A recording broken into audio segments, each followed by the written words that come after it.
നമ്മുടെ D N എനെ spool out ചെയ്യുന്ന ഒരു പിക്ചറാണ്. സോ നമ്മൾ പറഞ്ഞു ഫൈനലി ആ ഡി എൻ എയുടെ ഫസ്റ്റ് ആ സെൽ ബ്രേക്ക് ചെയ്ത് ബാക്ടീരിയ ആണെങ്കിൽ ഫംഗസ് ആണെങ്കിലും ഓരോ ഡിഫറെൻറ്റ് ടൈപ്പ്, ഈവൻ പ്ലാന്റ് ആണെങ്കിലും ഡിഫറെൻറ്റ് ടൈപ്സ് എൻസൈംസ് വെച്ച് ആ മെംബ്രെയിൻ ബ്രേക്ക് ചെയ്യുന്നു.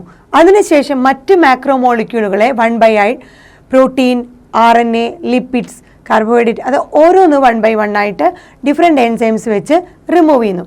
ഫൈനലി നമുക്ക് പ്യൂരിഫൈ ചെയ്ത ഡി എൻ എ കിട്ടുന്നു. ആ പ്യൂരിഫൈഡ് ഡി എൻ എനെ നമ്മൾ ചിൽഡ് എത്തനോൾ ഒഴിച്ചിട്ടുള്ള പിക്ചറാണിത്.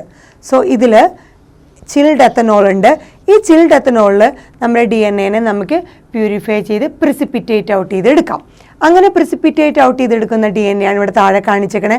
അതിനെ നമുക്ക് ഇതുപോലെ ഒരു സ്പൂൾ ഔട്ട് ചെയ്ത് നമുക്കതിനെ തിരിച്ചെടുക്കാവുന്നതാണ്. So D N A that separates out that removed by ഇങ്ങനെ ചിൽഡ് എത്തനോളിൽ പ്രിസിപ്പിറ്റേറ്റ് ആയ ആ ഡി എൻ എനെ നമ്മൾ എടുക്കുന്ന ആ മെത്തേഡിൻ്റെ പേരാണ് സ്പൂളിംഗ്. സോ സ്പൂളിങ്ങിലൂടെ നമുക്ക് ഡി എൻ എനെ ആ എൻറ്റയർ ഡി എൻ എനെ നമുക്ക് ഐസൊലേറ്റ് ചെയ്യാവുന്നതാണ്.